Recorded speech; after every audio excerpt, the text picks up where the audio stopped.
If you close your eyes and, picture a fruit, you probably imagine a burst of color, Mm, a deep red, a sunny yellow, a vibrant purple. right. But today, we're going to fix our attention on a fruit that just, well, it actively refuses to be showy. Its skin is covered with these fine, almost invisible It's hairs. a little fuzzy. Yeah, giving it this soft, fuzzy texture. And to even get to it, you have to face down a bush that's protected by these vicious, sharp thorns. It just feels guarded. Secretive almost. Maybe even like a botanical mistake. And yet, this seemingly defensive little orb, the gooseberry rubs uva crispa, carries a flavor profile so puckeringly intense, so acidic, and frankly aggressive, that it's played these profoundly different roles all through human history.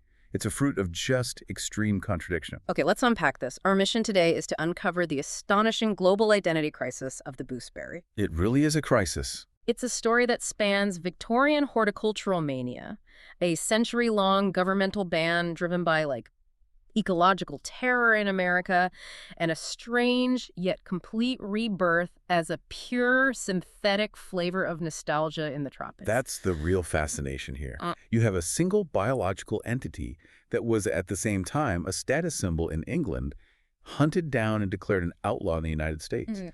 And now, for millions of people in Brazil, it exists entirely as a highly sugared, brightly colored chemical profile in a bottle of syrup.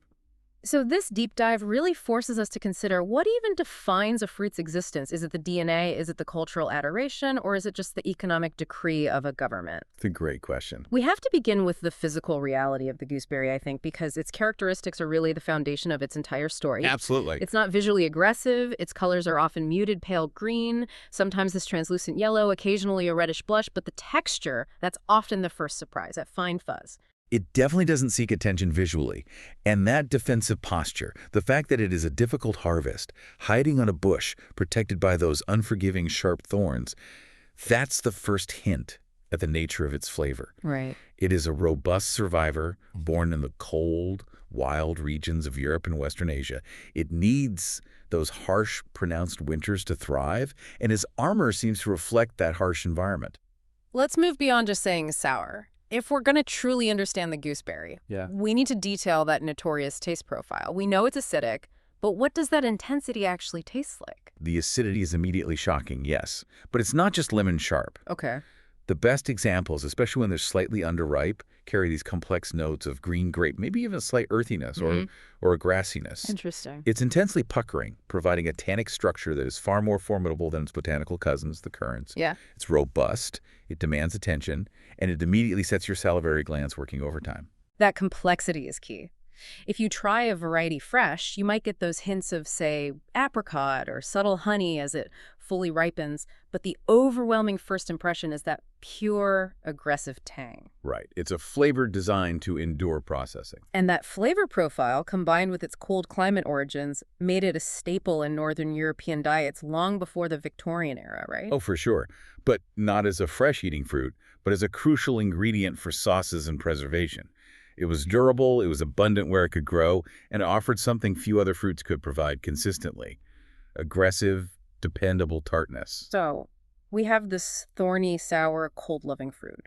Now let's fast forward to 19th century Victorian England, and the gooseberry undergoes this complete cultural rebranding. Total transformation. It's no longer just a humble, wild fruit. It becomes a passion project, a genuine symbol of horticultural status. It's truly bizarre. Mm. In a specific geographical focus, particularly Lancashire and Cheshire, the gooseberry reached its absolute zenith. It was elevated to the subject of intense, almost fanatical competitive horticulture. Wow. We're talking about the establishment of official gooseberry clubs, where members treated the competition with the fervor and meticulous detail that we might reserve for, say, Formula One racing. Or the America's Cup or something. Exactly. And the sources mentioned these were not just, informal get-togethers. These clubs had specific rules, traditions, intense rivalries. Can you give us a sense of that environment?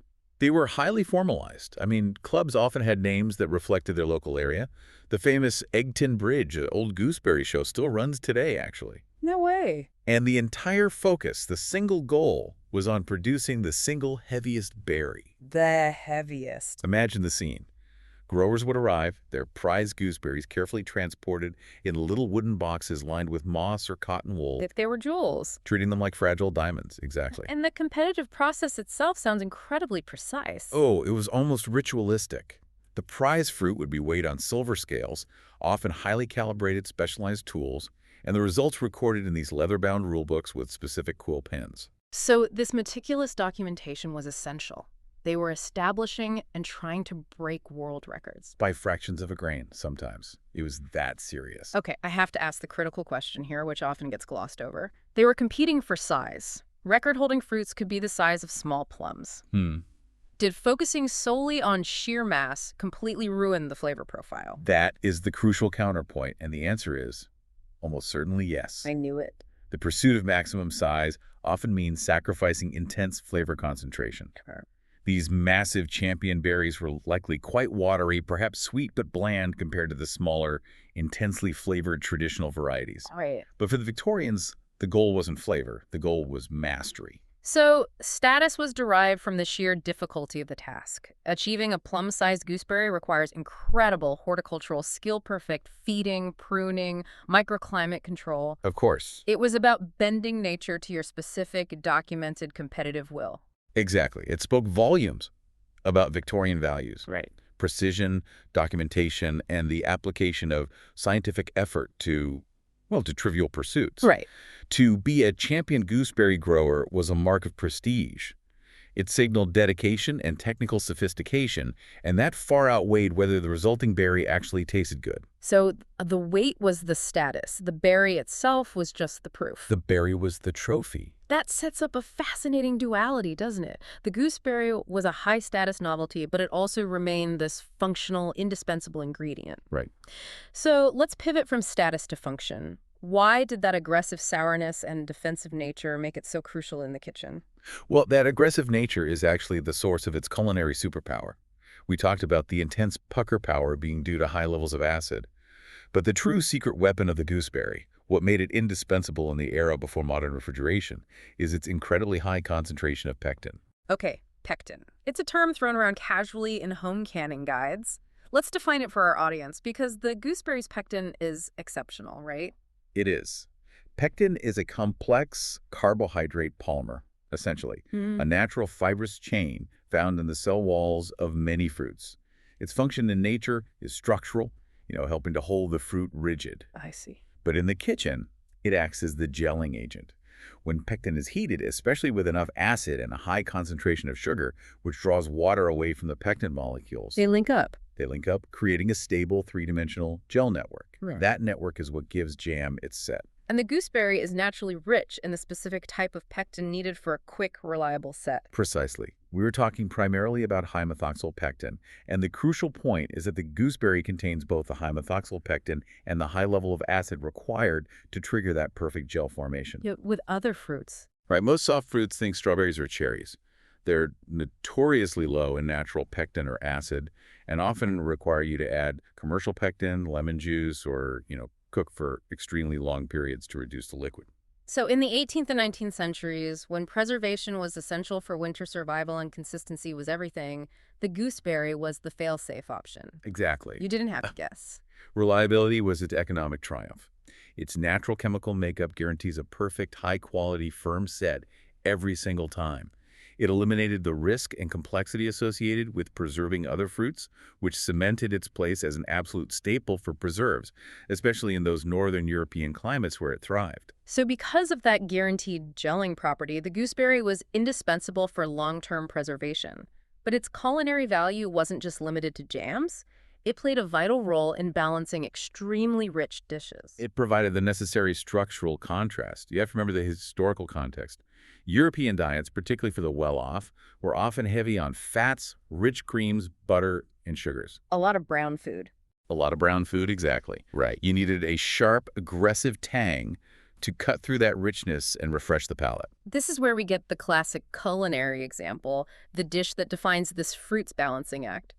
The gooseberry fool. A great name. The name itself is charmingly absurd. The fool is the perfect illustration of why the gooseberry sourness was prized, not just tolerated. The dish involves cooking the intensely tart fruit down until it's soft, maybe sweetening it a little bit, and then folding it into a rich, sweet custard or whipped cream. So the texture is light, but the flavor dynamic is extreme. It is. If you tried to make a fool with, say, bananas or very ripe peaches, the resulting dish would be just relentlessly sweet, heavy, cloying. One note. Exactly. The gooseberry provides that sharp, aggressive acidic spike that slices through the creamy fat and sugar. It gives definition, brightness, and counterpoint. And the heat of cooking deepens the gooseberry's own flavor profile. Right. And the contrast creates this sophisticated dynamic experience. It also means the fruit can be used while it's still slightly underripe, so harvested sooner, because the cooking process and the sugar and cream compensate for that intensity. So it's a testament to the fact that sometimes the most challenging flavors are the most useful. Absolutely. The gooseberry was valued not despite its aggressiveness, but because it could stand up to the richest ingredients and remain assertive. It was the functional culinary warrior of the European larder. So we have established the gooseberry as both a high-status competitive item and a functional, indispensable European foodstuff. A pretty good resume so far. And now we execute one of the most dramatic turns in horticultural history. Yeah. When the gooseberry was introduced into the United States, its identity shifted overnight from treasured staple to ecological threat. Yeah, this sounds like a script for a botanical disaster movie. What was the mechanism of this incredible fall from grace in the early 20th century? The crisis revolved around a microscopic yet devastating fungus, the white pine blister rust. Crenartium rubicola. And this rust was deadly, absolutely devastating to one of America's most commercially valuable trees, the white pine. Which was the backbone of the booming U.S. lumber and construction industry. Right. The economic stakes were, astronomical. And where did our thorny friend fit into this battle? This is where the botany gets complicated and ultimately heartbreaking for the gooseberry. The white pine blister rust it's a heteroecious fungus. Meaning it requires two different host plants to complete its complex life cycle. It cannot successfully spread from one pine tree directly to another pine tree. It needs a bridge. It needs the gooseberry, and its relatives in the Ribes genus, like currants, as its required alternate host. The alternate host. The spores that infect the pine tree are actually produced on the Ribes bush. The fungus spends part of its life cycle on the pine, creating those devastating blisters.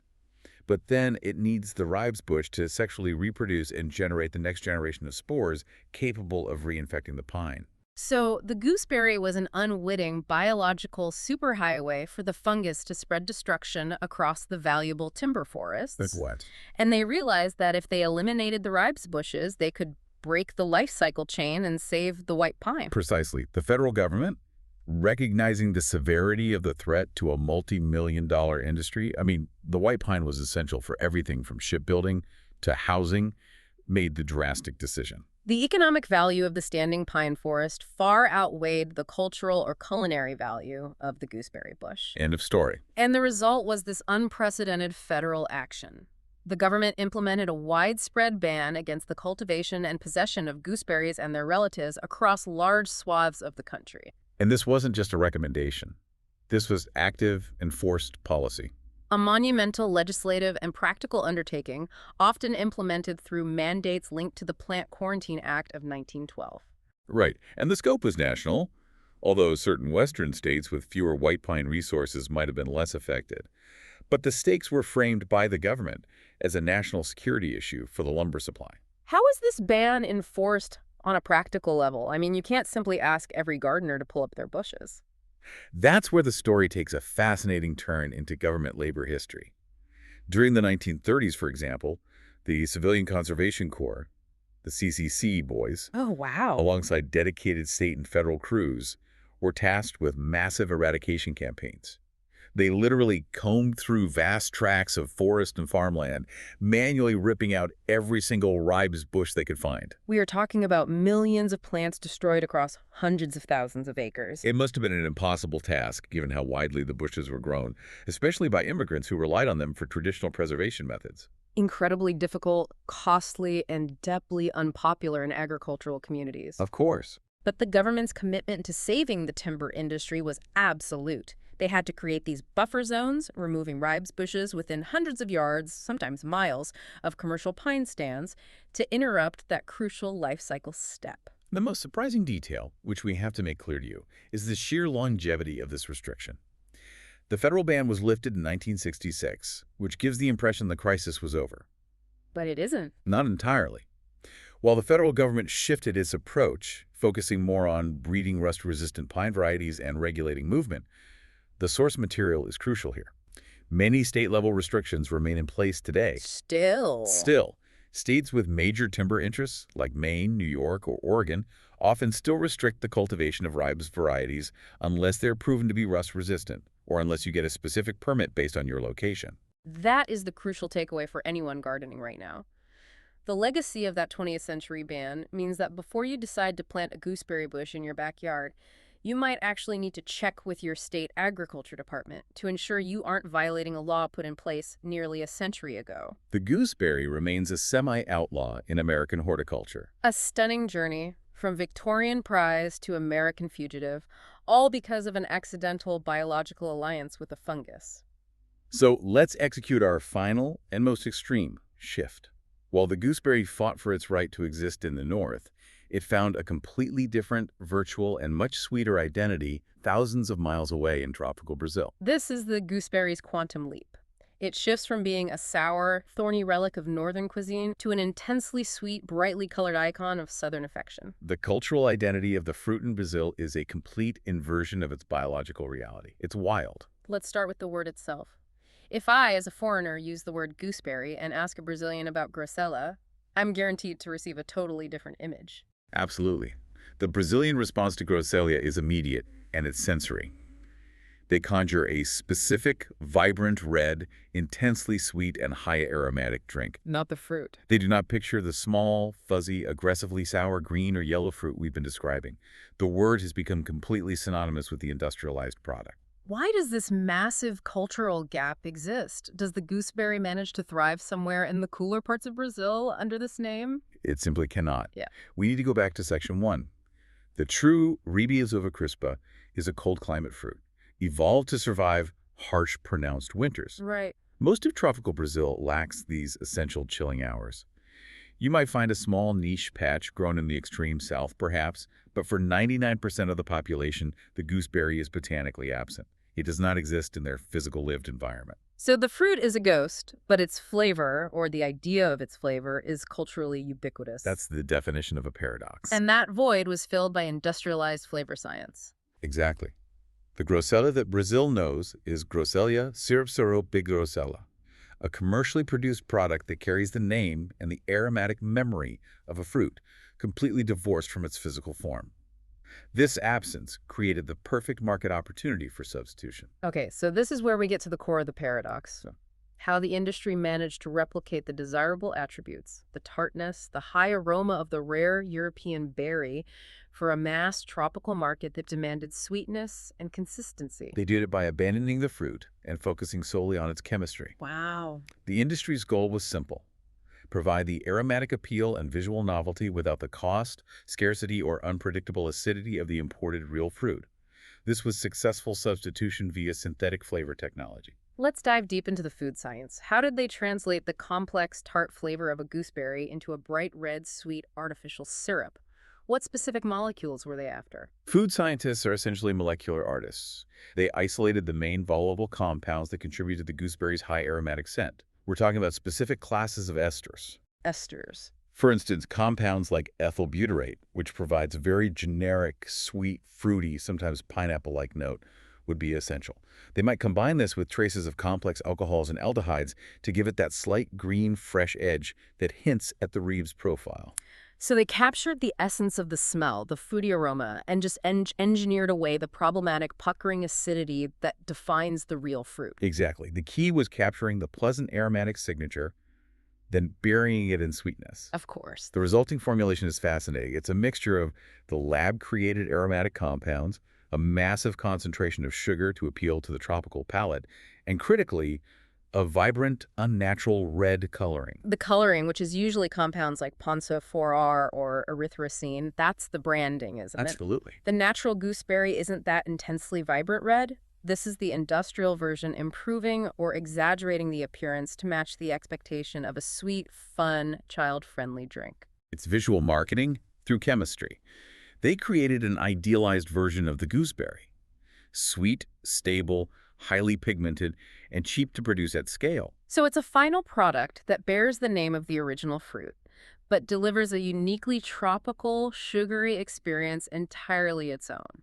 The synthetic replacement didn't just stand in for the fruit, it fundamentally redefined the fruit's cultural identity in Brazil. And crucially, unlike the American ban driven by ecological fear, this was driven purely by market economics and the successful application of flavor science. Pure capitalism. This leads us to the most powerful consequence of the synthetic gooseberry: how this artificial taste became so successful that it transcended mere product recognition and became the flavor of pure nostalgia for millions. Yes, the synthetic flavor of Grosella didn't just imitate the fruit, it surpassed it, becoming culturally entrenched and defining generations of Brazilian childhood memories. It's memory over biological reality.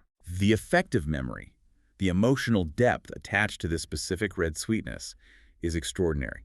For millions, the taste of Grosella syrup is inseparable from childhood rites of passage, family traditions, and comfort. Let's elaborate on those specific cultural touchstones mentioned in the source material. What specific memories does this syrup unlock for people? It's extremely tactile and visceral.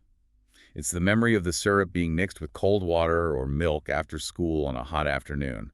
A simple, cooling, reliable treat provided by a parent or grandparent. Right. It's the vibrant, unmistakable taste of a cheap, bright red popsicle, a sacolé, or an ice cream enjoyed at the beach, providing that sugary relief from the tropical heat. Or the way it was used to color and flavor homemade soda or juice, adding that vibrant hue that made a simple drink feel celebratory. Precisely.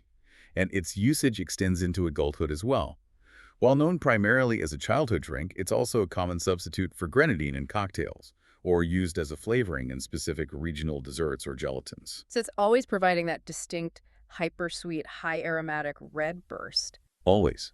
For many, it's a flavor associated with specific, trusted regional brands that have been staples for decades.